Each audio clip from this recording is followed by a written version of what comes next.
Mensagens com apologia à violência estão sendo rastreadas pelo governo após os recentes ataques a escolas. Confira com Letícia Miyamoto. Afinal, seria a internet uma terra sem lei? Especialistas garantem que não. O ambiente é livre, mas também regido por regras. É o que diz o advogado especialista em direito digital, Felipe Cardoso. A legislação penal, que já é antiga pra caramba no Brasil, ela inclusive prevê os crimes que podem também ser cometidos independente da plataforma. Então, se você comete uma injúria, uma calúnia, se você comete algo que está previsto no nosso Código Penal, independente de ser pela internet ou de forma presencial, você pode incorrer no que determina a legislação. Mensagens que estimulam atos violentos ou postagens com discurso de ódio. Por trás de uma publicação, um crime. Recentes ataques com mortes em escolas pelo país causaram repercussão nas redes sociais.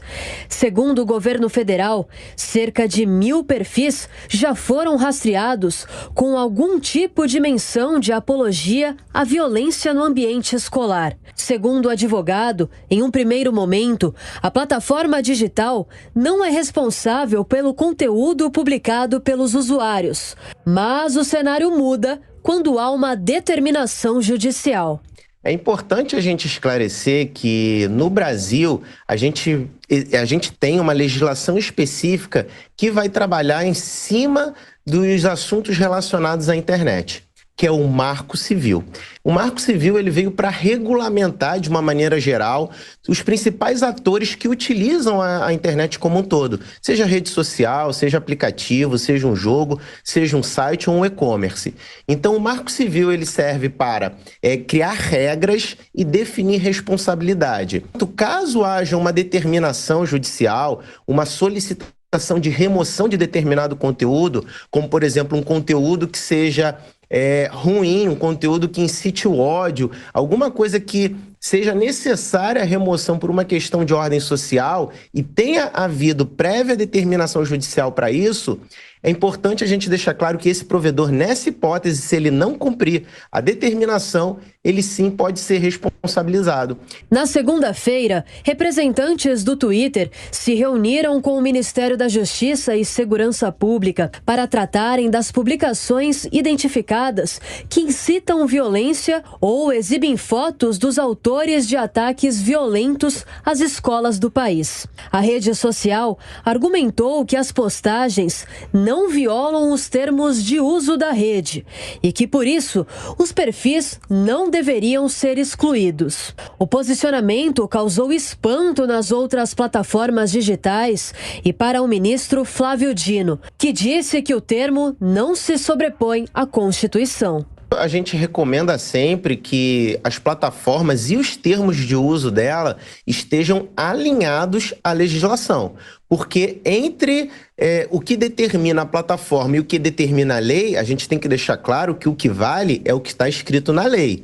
Então, uma determinação interna entre a plataforma e o usuário nunca vai poder se sobrepor ao que diz a legislação. Como medida para evitar novos ataques violentos às escolas, o ministro da Justiça, Flávio Dino, disse nesta quarta-feira que todos os perfis com conteúdo violento identificado foram encaminhados às redes sociais para serem derrubados. Além disso, as contas foram enviadas às polícias para embasarem operações estaduais. O ministro também destacou que vai assinar um edital para liberar 100 milhões de reais para reforçar as guardas municipais. A psicóloga e professora da UFSCar, Zilda Delprete, destaca que a partir do momento em que as redes sociais passaram a ser uma fonte de aprendizado, também trouxeram preocupação. Porque elas trazem uma visibilidade que pode ser muito atrativa para adolescentes, para adultos, mas que pode também estar associada a comportamentos agressivos, a comportamentos que chamam atenção. Isso pode ser uma coisa isolada da personalidade dos grupos que estão aparecendo, mas pode ser uma coisa orquestrada, uma coisa mais ampla, uma coisa de, por exemplo, amedrontar as escolas e alterar a dinâmica da educação escolar. Isso é muito preocupante. A especialista ainda analisa que é cedo para entender o que está, de fato, por trás da tendência de ataques contra as escolas, mas afirma que o ensino dos alunos deve passar por uma transformação. As escolas precisam cada vez mais investir no desenvolvimento socioemocional dos alunos. É verdade isso.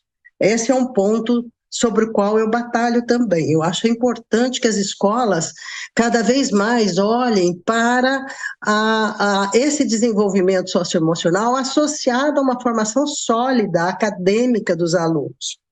Isso daí, é claro que tem um efeito protetivo, preventivo de problemas desse tipo. Tem uma ação imediata a ser feita na escola para resolver esses problemas e tem uma ação de médio e longo prazo das escolas que é de promover o desenvolvimento socioemocional de crianças e adolescentes. O governo federal afirmou que, caso as redes não retirem o conteúdo ilícito, poderão ser suspensas. Além disso, as plataformas devem ser proibidas de aceitarem novos perfis a partir de endereços já identificados como ameaçadores ao ambiente escolar.